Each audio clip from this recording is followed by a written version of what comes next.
I'm 71 years old, and I need to tell you about the day I realized I'd been wrong about almost everything. Not wrong in a small way, wrong in the way that costs you decades. I'm telling you this because I don't have many years left, and someone needs to hear it while there's still time to change course. Not my time, yours.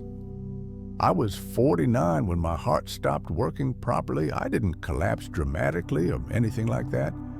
I was at my desk, answering emails, and I started feeling this pressure in my chest, like someone was sitting on me. I drove myself to the hospital. Even then, even with my heart failing, I was thinking about the work I was missing. They kept me for 3 days, ran tests, put me on medication, said I needed to reduce stress. I nodded and agreed and went right back to doing exactly what I'd been doing because I thought I understood what mattered.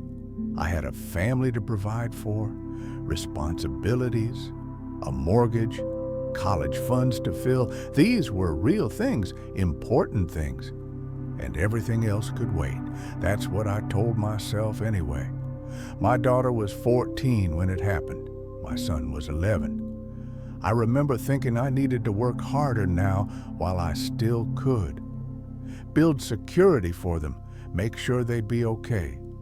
So that's what I did. I worked late most nights. Weekends, too, usually. There was always something that needed attention, always one more thing to finish before I could relax. My wife would ask me to come to bed. I'd say just 10 more minutes. Those 10 minutes turned into hours, hundreds of them, maybe thousands. I missed my daughter's volleyball games, not all of them, but most. I'd promised to make the next one, and sometimes I did. But then there'd be a deadline or a crisis at work, and I'd send a text saying I was sorry. I'd make it up to her. She stopped asking me to come after a while, just stopped mentioning them entirely. At the time, I thought that meant she understood, that she was mature enough to see I was doing this for her. I didn't realize she'd just given up on me being there. My son liked to draw. He'd bring me pictures he'd made, and I'd glance at them while checking my phone. That's great, buddy. Really good. I wasn't even looking. He knew I wasn't looking. Children know these things. They can feel when you're not really with them. Eventually, he stopped bringing me drawings. I barely noticed when it happened. The thing about time is that it doesn't announce itself as it leaves. There's no alarm that goes off saying, "This is the last time your daughter will ask you to come watch her play. This is the last time your son will show you something he made." It just stops happening one day, and you don't even realize it until years later. I kept telling myself we'd have time later, quality time, when things slowed down at work. When we took that big family vacation, I kept promising. When I finally got that promotion and could ease off a little, but things never slowed down. I got the promotion, then I needed the next one. The vacation kept getting postponed. One more year, and my kids kept getting older. My wife tried to tell me, not in dramatic ways. She didn't yell or issue ultimatums. She'd just say things like, "The kids miss you," or "We never see you anymore." And I'd feel defensive, frustrated even. Didn't she understand I was doing this for them? Didn't she see how hard I was working to give them a good life? I thought providing meant the same thing as being present. It doesn't. My daughter graduated high school when I was 53. I was there for the ceremony, took the day off, sat in the audience, clapped when her name was called.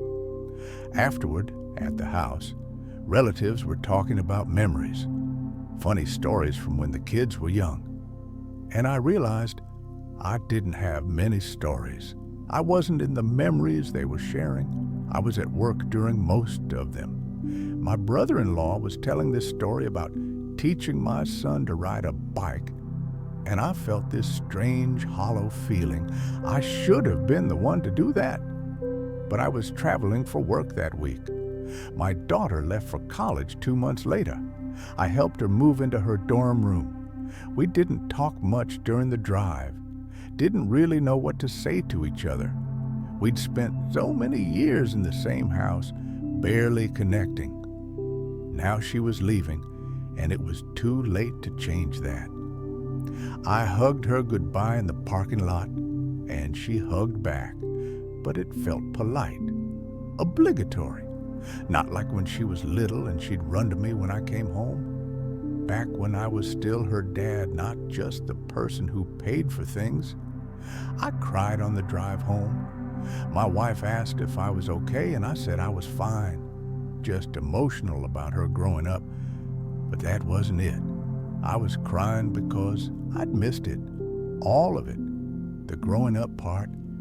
I'd been there physically in the house, but I'd been absent in every way that mattered, and you can't get that back. That's the part no one tells you when you're young and busy and convinced you're doing the right thing. You can't go back. You can't have a do-over with your children's childhood. You can't recreate the moments you were too distracted to notice. They're gone. My son left for college 2 years after my daughter. He's 32 now, lives 4 states away. We talk maybe once a month, short conversations, surface level. How's work? Good. How are you? Good. Staying busy. We're like acquaintances who happen to be related. My daughter is 36. She has 2 kids of her own now. Beautiful kids, my grandchildren. I see them twice a year if I'm lucky. They don't really know me. To them, I'm just the old man who visits sometimes and gives them gifts. I watch my son-in-law with them. The way he gets on the floor and plays, the way he listens when they talk, the way my daughter looks at him when he does these things. And I know exactly what she's thinking. She's glad her children have what she didn't. I retired 3 years ago. I have plenty of time now, all the time I said I wanted, but there's no one to spend it with. My wife is here, and we're friendly enough. We get along, but we're not close, not really. We spent so many years living separate lives under the same roof that we never learned how to be together. Most days I sit in my office, the same one where I spent all those nights working, and I try to read or watch television. Sometimes I'll go through old photos. There are pictures of the kids when they were small. Birthday parties, holidays. I'm in some of them, but you can tell I'm not really there. Looking at my phone or distracted by something, always somewhere else in my mind. I have everything I worked for. The house is paid off. Retirement account is comfortable. I achieved what I set out to achieve. And it means nothing, because I traded the only things that actually mattered to get it. If you're hearing this and you're still young enough that your children are home, or your parents are still alive, or the people you love are still asking for your time, I can't tell you what to do. I'm not in a position to give advice, but I can tell you what I know now. Work will always be there. The emails will never stop coming. There will always be one more thing that seems urgent. But the people you love won't always be there. They won't always be young. They won't always want your attention. And one day, probably sooner than you think, you'll have all the time in the world and no one to spend it with. I'm 71 years old. I have maybe 10 years left, maybe 15 if I'm lucky. And I'd trade every single one of them to go back to a random Tuesday when my kids were small. Just one Tuesday to be present, to pay attention, to put my phone down and actually see them. But I can't. No one can. So I'm telling you instead,